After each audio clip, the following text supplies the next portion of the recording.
when you invest your money is trying to gain more money, or try to invest into companies you like to contribute to society and the economy. So this is a video for people who or want to relax, or for people who want to learn some little stuff. If you don't care at all about investing, that's not a problem. Just try to relax with me. Just try to relax a little bit and try to soothe yourself and breathe and just be tingled and triggered with all of these sounds and everything I'm going to tell you. For others, you can just try to listen to this like if it was a relaxing podcast. We're talking about some serious stuff, but with a little bit of passion and a little bit of whispers. So if you're ready, let's get right into how to invest your money. ASMR. So I'm going to read to you some little things I read online.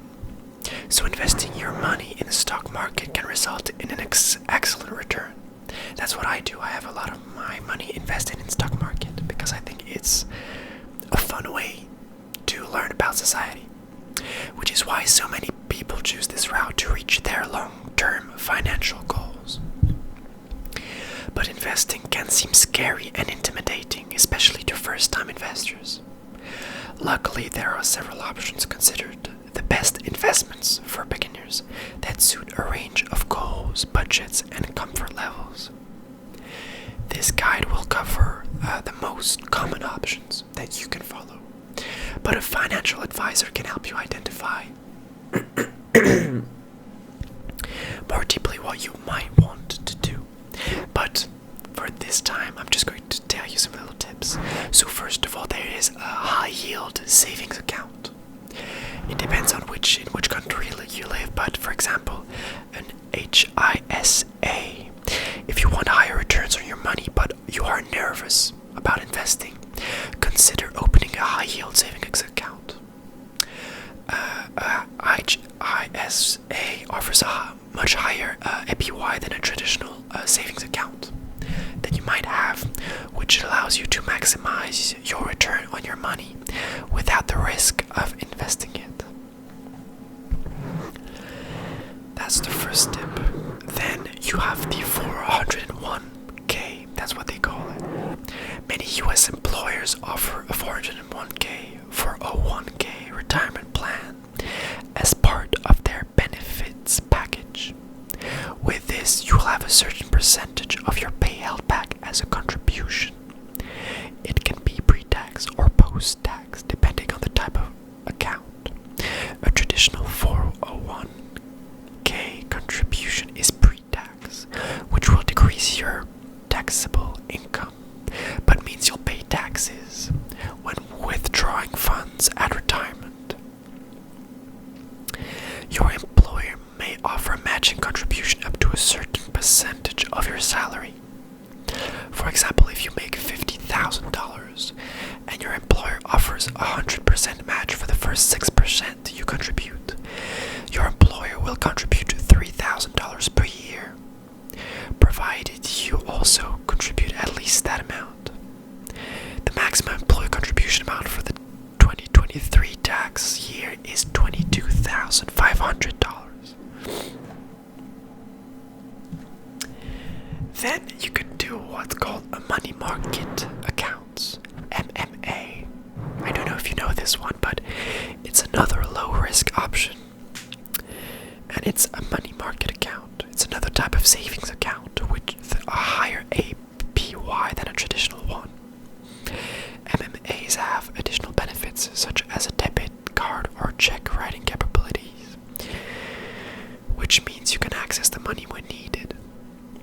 US Bank offers a competitive money market account option that allows for easy access to your funds through a debit card or check writing capabilities, while also earning a higher APY, which is annual percentage yield.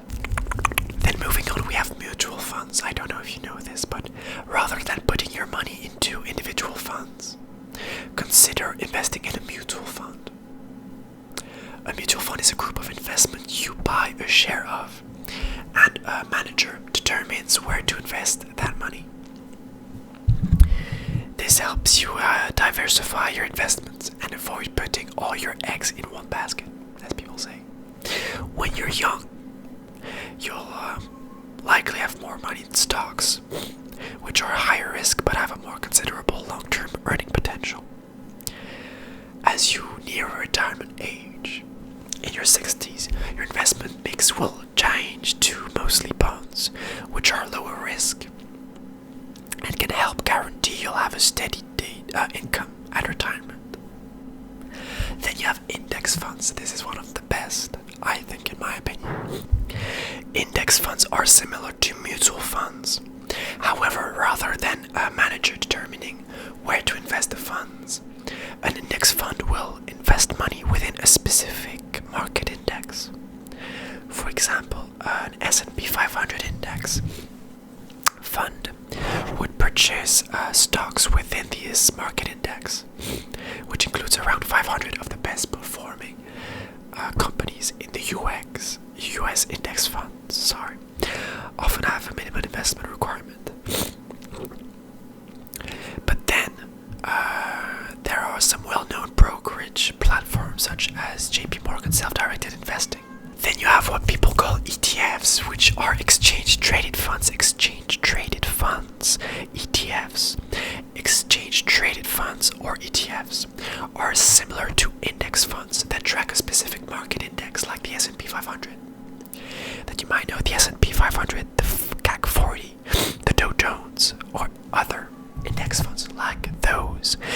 The difference is that ETFs are bought and sold throughout the day, and investors buy them for a fluctuating share price, just like individual stocks on a stock exchange. ETFs are typically cheaper to purchase and manage than mutual funds, for example. Some brokerage firms offer them at $0 commission. $0 commission. Sorry, I'm a little bit sick. And last but not least, we have stocks. Stocks is maybe one of the most famous ways of investing. Investing in individual stocks can be risky, actually.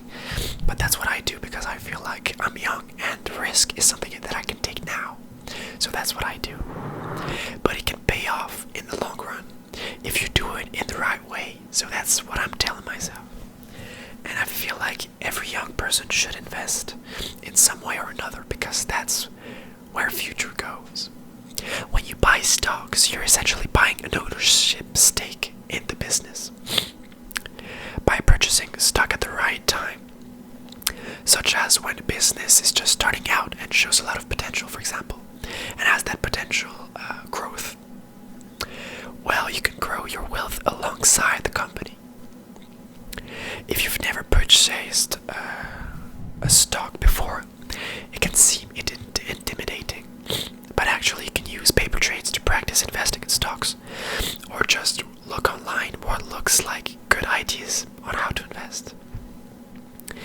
Maybe you can just search what some businesses are doing, and if you're interested in something that a business in particular is doing. For example, you're a lot into medicine, and you see that a startup just created a prototype for a new treatment for some specific disease. Well, you can tell yourself and try to invest in that business, hoping it grows. So it will grow your investment as well as it will grow in the company.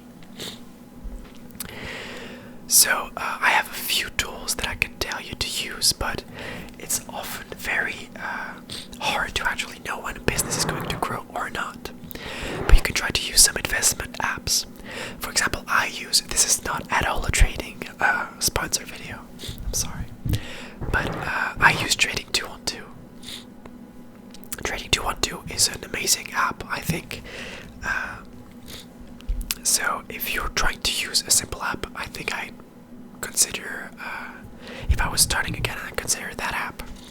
But there are a lot of apps out there, and I feel like today has become such an easy way to actually invest in the stock market than before. Before you had to sign out papers and try to look up in the newspapers all of these stock index and index funds. Today it's much much more easy way to do it. But of course, it's always you buy virtual stuff, parts of companies that will then grow and use that money to grow, of course. So that's all I had to say for today's video on how to invest. If you're just trying to have a little money to spare on other stuff and try to invest in the future and invest in innovation and in more companies, then investing is the thing to do, especially if you're young. You have some money, even if you have like $50, I'm sure you'll find some stuff to do with it. So this was a little video, not sponsored at all. It was a little chaotic because I'm a little bit sick. Maybe my voice is a bit like, I don't know how to describe it, I don't have the right word. But I hope it was relaxing nonetheless. It was my pleasure to see you. I hope it was